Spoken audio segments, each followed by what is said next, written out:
Sıfırdan biznes qrup mağaz açıram, gün 10. Başıma nələr gəldi, nələr bilsəniz. Deməli, gördüyünüz bu dəmirləri tam 12 saat gözləmişəm. Buna səbəb isə maşının yolda ştrafnoya düşməsi. Nəysə ki, axşam dəmirlər gəlir və səhərsi gün bizim mebellərimiz gəlir. Bu dəmir dediklərim əslində vitrindir. Sadəcə olaraq mən vitrini bu formada istəmişdim. Ona görə mebelə ayrı yığılıb, dəmirləri ayrı düzəldib. Təbii ki, ölçüləri ayrı ustalara verilmiş. Bəzi problemlər çıxdı, həmin problemlər də sizə deyəcəm. Bizim gözəl Göyçə obyektimizin yeri o qədər düzdür ki, mebellər düppədüz qalmışdı, heç bir problem çıxmamışdı. Təbii ki, bu bir zarafatdır. Obyektdə əyriliklər olduğuna görə biz zaten o divarın, o potolokun əyriliyini düzəldincə canımız çıxdı.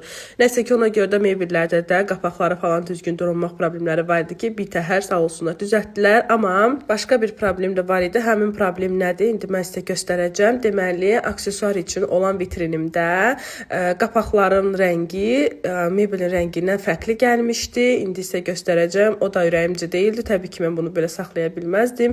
Onlar dəyişdiriləcək. Daha sonra bu vitrinlərin üzərindən yığılan taxtaların ölçünün usta səhv edildiğinə görə səhv gəlib. Burada görürsünüz, rəngi pis görsənir. Ona görə də işin 50% qalıb indi 11-ci günə. Qapılar dəyişilməlidir. Dəmirlərin üzərinə oturacaq taxtalar, laminatlar düzgün deyil. Onlar təzədən stonovka olunmalıdır. Yəni sözün əsl mənasında getdikcə uzanır və bu uzanan sürəcdə mən yoruluram. Təbii ki, bu da həm də cibimə vurur.